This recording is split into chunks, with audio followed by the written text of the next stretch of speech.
Friends, so ఇదైతే మనకి cooling tower.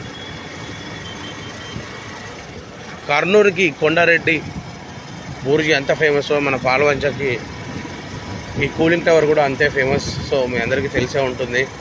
మన పాల్వంచలో ఈ కూలింగ్ టవర్ చాలా ఫేమస్ అయిందని మీ అందరికీ ఎవరికైనా తెలిసినట్లయితే వెంటనే కామెంట్ చేయండి.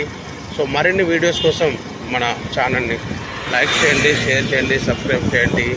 సో ఎర్లీ మార్నింగ్ ఫ్రెండ్స్, ఇక్కడ మనకి అట్రా సెంటర్ అంటారు. సో అడ్డా ఉంది ఇక్కడ. So Venkateswara hotel famous, good morning hotel famous. So మన అడ్డాలో చూసినట్లయితే చాలామంది కూలీలు ఉంటారు, మనకి ఇక్కడ దొరుకుతారనమాట. సో మనకి ఏదైనా చిన్న చిన్న వర్క్స్ ఉన్నప్పుడు ఇక్కడి నుంచి మాట్లాడుకొని వెళ్ళొచ్చు. ఇక్కడ చూడండి, బేరం మాట్లాడుతున్న బాబాయ్. సో వాళ్ళైతే 300కి 400కి అట్లా వస్తారనమాట.